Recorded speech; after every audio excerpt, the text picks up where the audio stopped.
اور اس میں بلوچستان جب تک اس دوڑ میں شامل نہیں ہوگا، وہ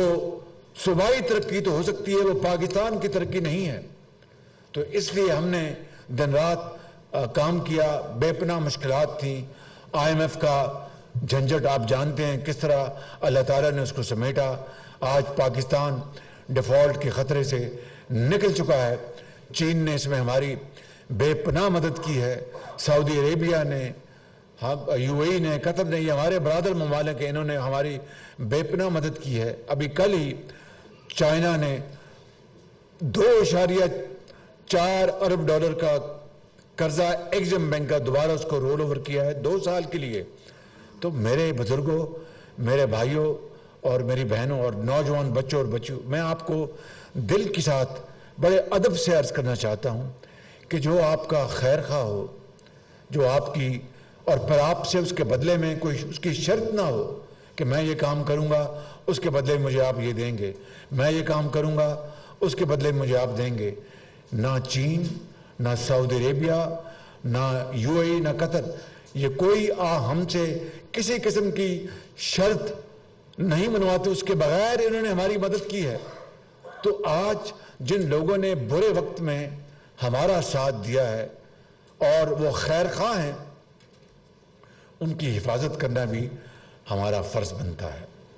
اگر یہ اللہ کا بھی حکم ہے کہ جو آپ کا جو بندے کا احسان مند نہ ہو، میرا احسان مند کس طرح ہو سکتا ہے؟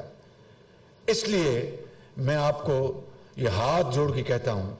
کہ بلوچستان کی ترقی اور خوشحالی کے لیے جہاں پر پاکستان اور صوبے نے اپنی ذمہ داری ادا کرنی ہے، وہاں پر دوست ممالک جو ہمارے خیر خواہ ہیں ان کو ساتھ ملا کر، کیونکہ اگر ہمیں جدید ٹیکنالوجی چاہیے تو وہ ان دوست ممالک سے آنی ہے، اگر ہمیں سرمایہ کاری چاہیے تو ان دوست ممالک سے آنی ہے۔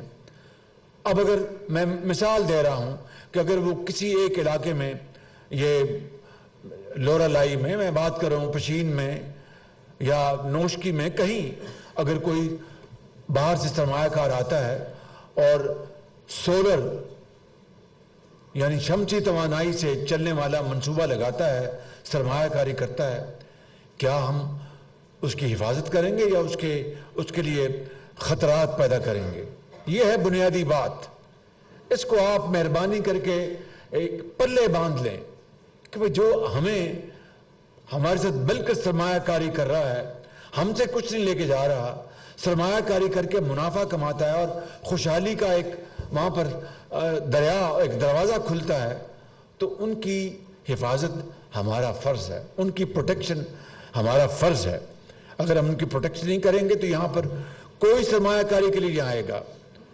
اس میں ہمارا جاتا کہ یعنی میں اب تفصیل میں نہیں جا رہا، اگر وہ سرمایہ کاری کر رہے ہیں، لیٹ سے کوئی ایک علاقہ ہے، بنجر علاقہ ہے، وہاں پر شمسی توانائی آتی ہے، آپ اس کو بنجر کو آپ زرخیز زمین میں آپ اس کو بدلتے ہیں، آپ کی جیب میں بھی منافع، سرمایہ کار کی جیب میں منافع، کیا یہ سودا برا ہے؟ کیا اس میں کوئی خرابی ہے؟ تو اس لیے میں سمجھتا ہوں کہ وہ لوگ جو پاکستان کے دشمن ہیں، باہر بیٹھے ہیں، باہر کے ممالک، بعض ان کا نام میں لے رہا، وہ قرب و جوار میں ہیں، مشرق کی طرف آپ جانتے ہیں، وہ نہیں چاہتے کہ بلوچستان کی ترقی ہو، وہ نہیں چاہتے کہ بلوچستان کے اندر سیاسی استحکام آئے، وہ نہیں چاہتے کہ میری گوادر کی یہ قوم کی عظیم بیٹیاں جنہوں نے سب نے A+ گریڈ لیے ہیں، ان بچوں نے، بتائیے کہ یہ ریموٹ ایریا، یہاں پر وائی فائی بھی بڑی مشکل سے چلتا ہے، کس طرح بجلی نہیں آتی تھی، لالٹین کے نیچے پڑے ہوں گے، ان کے ماں باپ نے اپنے رزق حلال کی کمائی سے ان کو پڑھایا ہوگا اپنا پیٹ کاٹ کے، اور آج یہ بچے یہاں پر کھڑے تھے، مجھے بتا رہے تھے کہ ہم نے یہاں پر یونیورسٹی میں تعلیم حاصل کی، کسی کے والد بے روزگار ہیں، کوئی اس دنیا میں نہیں، کسی کی والدہ، کتنی عظمت ہے ان بچوں اور بچیوں کی، ان علاقوں میں جہاں پر آپ کراچی جائیں تو کوئی مقابلہ نہیں ہے، لاہور جائیں تو کوئی مقابلہ نہیں ہے۔ تو اگر بلوچستان نے اپنی مرضی سے پاکستان کا حصہ بننا پسند کیا تو نہ صرف ہمیں اس کی تعظیم اور تکریم کرنی چاہیے بلکہ آگے بڑھ کر ہم اس خطے کو ہم ترقی اور خوشحالی کا عظیم خطہ بنا دیں. تبھی پاکستان کا مقصد پورا ہوگا, تبھی قائد اعظم کا خواب پورا ہوگا.